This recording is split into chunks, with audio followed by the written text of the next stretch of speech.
Let me switch gears, ask you about trade. Your colleague, Senator Joni Ernst, was with me in the last hour. She said that the Senate will vote on USMCA. It is slated for 11 a.m. this morning. Here's what she just said to me.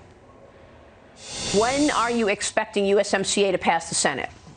11 a.m. this morning, Maria. So do you expect it to pass? It comes after President Trump said yesterday that the deal would be passed shortly. Does it pass the Senate today, and when will it head to the president's desk? Yeah, by noon, it'll be heading to the president's desk today. We'll start a series of votes on it at 11 a.m. By noon, it'll be done. It'll be headed over to the White House. And then the last step on this will be approval by the Canadian Parliament. And once that is done, we're done at this point. Mexico's already approved it. Finally, after 14 months of waiting on the House to approve it, they finally approved it in December. We've gone through all 7 of our committees that have to do approval. It'll be on the floor today, and then it'll be headed to the president's desk by noon. Wow, by noon. Well, that's good news. What's the big impact? What takeaway should we look at as far as USMCA is concerned in terms of how things change?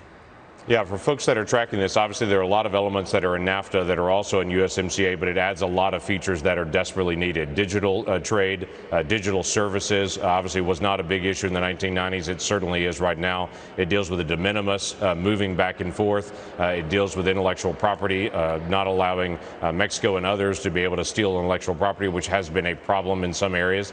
It deals with some of the protectionism that we faced for things like when Canada downgrades our wheat.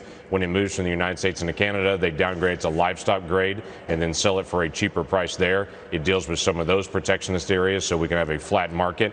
The key thing is to have low and no tariffs across the entire region and to have protections for that so we can have good supply chain interaction. We can have some certainty that helps us do investment all around all of North America, and that makes a big difference for our business.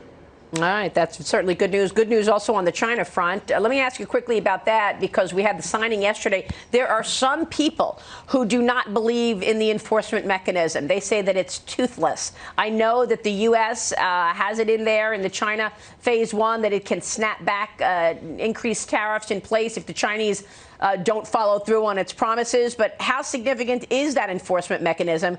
Is it toothless, Senator?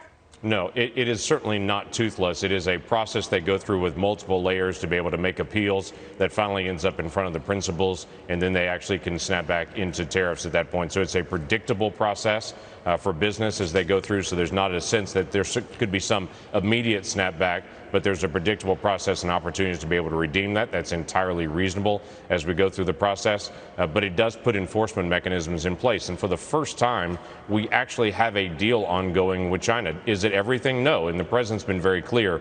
This is phase 1 of the deal. He's still leaving some tariffs in place to be able to start into phase 2. So for all the folks saying it doesn't include everything, no kidding. That's what the president has said as well, that this is not everything, but this is an enormous first step to be able to resolve issues with China, that we have a lot of economic issues, intellectual property issues, and quite frankly, human rights issues with China that we should engage in a trade conversation as well.